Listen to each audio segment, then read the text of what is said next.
IPL ഒരു നിയമം അല്ലെങ്കിൽ ഒരു രീതി കാരണം ലക്ഷക്കണക്കിന് ആളുകൾ എങ്ങനെ തെറ്റിദ്ധരിക്കപ്പെട്ടു എന്ന് ഞാൻ പറഞ്ഞുതരാം. ഈ കഴിഞ്ഞ ദിവസം ഞാൻ ചെയ്ത വീഡിയോ അതിനൊരു ഉദാഹരണമായി ഞാൻ പറയാം. ഒരു ബോൾ കുത്തി ഉയർന്ന് ഒരു ബാറ്ററുടെ തലയുടെ മുകളിലൂടെ പോയി സ്റ്റമ്പിൽ കൊള്ളുകയാണ്. അനുവദനീയമായ ബൗൺസറുകൾ കഴിഞ്ഞിട്ടില്ല എങ്കിൽ അത് അപ്പോഴും ഒരു വൈഡ് ബോൾ ആണ്. പക്ഷേ ആ ബോൾ സ്റ്റമ്പിൽ കൊള്ളുകയാണെങ്കിൽ പിന്നെ അത് വൈഡ് ആവില്ല, അത് ഔട്ട് ആവും എന്ന് ഞാൻ പറഞ്ഞിരുന്നു. അപ്പോൾ അവിടെ വന്ന കമന്റുകളിൽ ഭൂരിഭാഗവും ബോൾ ഹോപ്പിംഗ് ക്രീസ് കടന്നു കഴിഞ്ഞല്ലോ, അല്ലെങ്കിൽ അയാളുടെ തലയുടെ മുകളിലൂടെ അയാളുടെ ശരീരത്തിന്റെ ഭാഗം കഴിഞ്ഞല്ലോ, അപ്പോൾ തന്നെ അത് വൈഡ് ആയില്ലേ, പിന്നെ എങ്ങനെ ആ ബോളിൽ ഔട്ട് ആവും എന്നായിരുന്നു. എനിക്ക് നല്ല ഉറപ്പുണ്ട് ഇത് IPL വരുത്തി വെച്ച ഒരു പണിയാണ്. കാരണം IPL-ലാണ് വൈഡ് ആണോ എന്ന് ജഡ്ജ് ചെയ്യുന്നത് ഹോപ്പിംഗ് ക്രീസിൽ ബോൾ എത്തുമ്പോഴാണ് എന്നുള്ള രീതി നിലവിൽ വന്നത്. കാരണം ഇത് ക്രിക്കറ്റ് നിയമങ്ങളിലോ ICCയുടെ പ്ലേയിങ് കണ്ടീഷൻസിലോ ഒന്നും പറഞ്ഞിട്ടില്ല. IPL ഒരു പക്ഷേ DRS എല്ലാം അപ്ലൈ ചെയ്യാനുള്ള എളുപ്പത്തിനായിരിക്കാം ഇങ്ങനെ ഒരു രീതി കൊണ്ടുവന്നത്. പക്ഷേ ഒരിക്കലും അത് ക്രിക്കറ്റ് നിയമത്തിൽ എല്ലായിടത്തും അപ്ലൈ ചെയ്യേണ്ട ഒരു കാര്യമല്ല. IPL പോലെയുള്ള ഒരു ടൂർണമെന്റിൽ അപ്ലൈ ചെയ്തിട്ടുണ്ടെങ്കിൽ അത് ആ ടൂർണമെന്റ് നടത്തിപ്പിന് വേണ്ടിയും കൂടെ ചെയ്താവാം. ഇത് അത്ര ശരിയായ രീതിയല്ല എന്ന് പറയാൻ ചില കാരണങ്ങളുണ്ട്. ഞാൻ ചില ഉദാഹരണങ്ങൾ പറയാം. IPL-ൽ ഒരു ബോൾ ഹോപ്പിംഗ് ക്രീസിൽ എത്തുമ്പോൾ അത് എവിടെയാണ് എന്ന് നോക്കിയാണ് വൈഡ് നിർണ്ണയിക്കുന്നത്.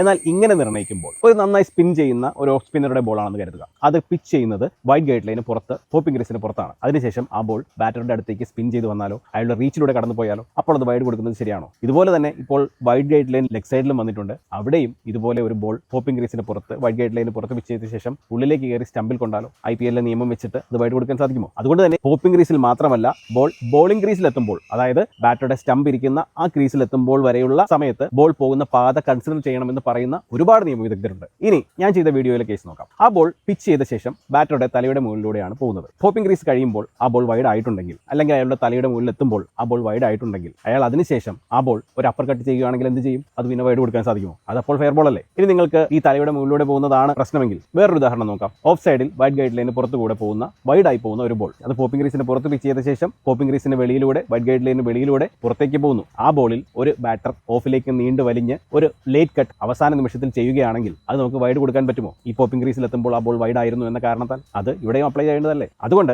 IPL-ൽ ഈ ഹോപ്പിംഗ് ക്രീസിൽ എത്തുമ്പോൾ ബോൾ വൈഡ് നിർണ്ണയിക്കപ്പെടുന്നു എന്നുള്ള ഒറ്റ കാരണത്താൽ നമ്മൾ എവിടെ കളിച്ചാലും ഏത് ക്രിക്കറ്റിലും അങ്ങനെ തന്നെ ആയിരിക്കണമെന്ന് യാതൊരു നിർബന്ധവുമില്ല. ഞാൻ പറയുന്നത് IPL-ലെ രീതി തെറ്റാണെന്നും അതൊരിക്കലും പിന്തുടരരുത് എന്നൊന്നുമല്ല. അങ്ങനെയുള്ള ഇന്റർപ്രിട്ടേഷൻസ് സാധ്യമാണ്. പ്ലേയിങ് കണ്ടീഷൻസിൽ അങ്ങനെയുള്ള ഫ്ലെക്സിബിലിറ്റി എല്ലാം വരുത്തി എല്ലാം ചെയ്യാവുന്നതുമാണ്. കൂടാതെ വൈഡ് നിയമത്തിൽ എടുത്തു പറയുന്നുണ്ട് സ്ട്രൈക്കറുടെ വിക്കറ്റ് പാസ് ചെയ്യാതെ അമ്പയർ വൈഡ് വിളിക്കാൻ പാടില്ല എന്ന്. മാത്രമല്ല, വിക്കറ്റ് പാസ് ചെയ്ത് കഴിഞ്ഞാണ് വിളിക്കുന്നതെങ്കിലും ആ ബോൾ ബോളർ ഡെലിവറി സ്റ്റൈലിൽ എത്തിയത് മുതൽ ഒരു വൈഡ് ബോൾ ആണ് എന്നാണ് പരിഗണിക്കുന്നത്. ചിലരൊക്കെ എനിക്ക് മെസ്സേജ് അയച്ചിട്ട് ഇത് വൈഡ് ആണോ, ഇത് വൈഡ് അല്ലേ എന്നൊക്കെ ചിലരുടെ ലോക്കൽ ടൂർണമെന്റിലെ വീഡിയോകൾ അയച്ചൊക്കെ ചോദിക്കാറുണ്ട്. എനിക്ക് അവരോടെല്ലാം പറയാനുള്ളത്, നമുക്ക് പ്ലേയിങ് കണ്ടീഷൻസിൽ ഇങ്ങനെ മാറ്റങ്ങൾ വരുത്തി ഒരു ടൂർണമെന്റിൽ എങ്ങനെയാണ് വൈഡ് നിർണ്ണയിക്കേണ്ടതെന്ന് ആദ്യമേ തീരുമാനിച്ച ശേഷം എല്ലാ കളികളിലും എല്ലാ ബോളുകളിലും ഇതായിരിക്കും വൈഡ് നിർണ്ണയിക്കാനുള്ള ഈ ടൂർണമെന്റിലെ രീതി എന്ന് നേരത്തെ എല്ലാവരെയും അറിയിച്ച ശേഷം മാച്ച് നടത്തുകയാണെങ്കിൽ ആ ഒരു കൺസിസ്റ്റൻസി കീപ്പ് ചെയ്യാനും വിവാദങ്ങളില്ലാതെ നല്ല രീതിയിൽ ഈ കളികൾ മുമ്പോട്ട് കൊണ്ടുപോകാനും സാധിക്കും. Strict and consistent interpretation wide നിർണ്ണയിക്കുന്ന കാര്യത്തിലുണ്ടാവണമെന്ന നിയമത്തിൽ അമ്പയർമാർക്ക് നിർദ്ദേശം നൽകിയിട്ടുള്ളത് ഇവിടെ ആപ്ലിക്കബിൾ ആണ്.